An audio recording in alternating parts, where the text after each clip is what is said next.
আপনারা দেখছেন digital express official YouTube channel.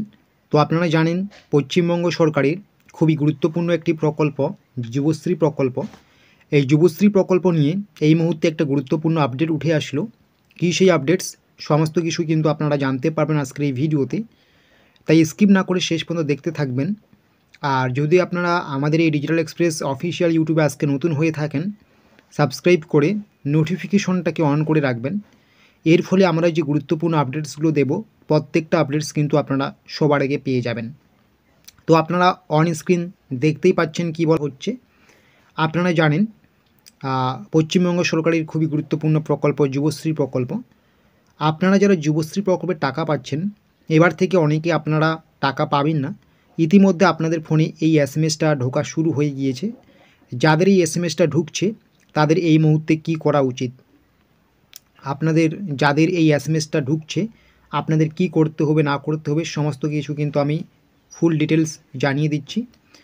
তো দেখতে পাচ্ছেন এই এসএমএসটি কাদের ঢুকছে, আপনারও আসতে পারে এই এসএমএসটি পাওয়ার পর কি করতে হবে। তো সবার আগে আমি বলবো এই এসএমএসটি আপনাদের কাদের ঢুকছে। এই এসএমএসটি কাদের ঢুকছে, যারা আপনারা যুবশ্রী প্রকল্পের অ্যানেক্সার 3 ফর্ম সাবমিট করছেন বা করেছেন।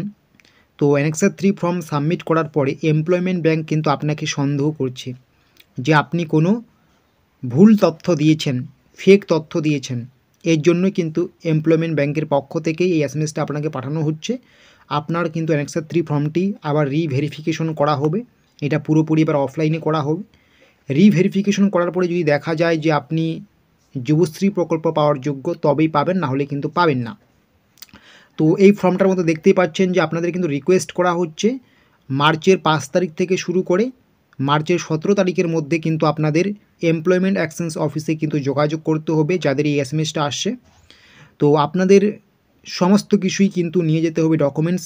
আপনি যে 4 মাসের টাকা পেয়েছেন সেটা কোন খাতে ব্যবহার করেছেন, আপনি এই মুহূর্তে কোন কোর্স করছেন না করছেন, সমস্ত রসিদ নিয়ে কিন্তু সেখানে আপনাকে হাজির হতে হবে সশরীরে। যদি আপনি সমস্ত অরিজিনাল প্রুফ দিতে পারেন, কোনো ফেক বা জালিয়াতি না থেকে থাকে, তবেই কিন্তু আপনি যুবশ্রী প্রকল্পের পরবর্তী টাকা পাবেন, না হলে কিন্তু আর পাবেন না। তো এই এসএমএসটি যাদের আসছে তাদের তো অবশ্যই আপনাদের এই কাজটি করতে হবে, এমপ্লয়মেন্ট এক্সচেঞ্জ অফিসে যেতে হবে সমস্ত ডকুমেন্টস নিয়ে গিয়ে, এবং আপনারও আসতে পারে এই এসএমএস। আর যাদের আপনাদের এখনও এসএমএসটি আসেনি, তো আপনাদেরও কিন্তু যে কোনো মুহূর্তে এসএমএসটি আসতে পারে।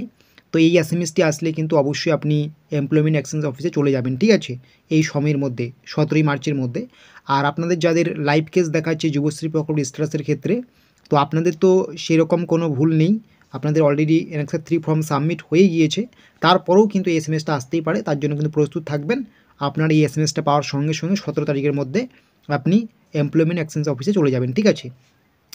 এসএমএসটি পাওয়ার পর কী করতে হবে আপনাদেরকে, তো এই এসএমএসটি পাওয়ার পরে আপনাদের যে কাজটি করতে হবে সেটা হচ্ছে সরাসরি আপনাদের এমপ্লয়মেন্ট এক্সচেঞ্জ অফিসে যেতে হবে।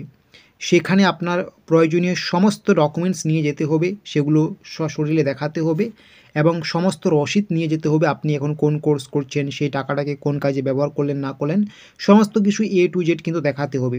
যদি দেখাতে পারেন তবেই কিন্তু আপনি পরবর্তীতে যুবশ্রী প্রকল্পের টাকা পাবেন, না হলে কিন্তু পাবেন না।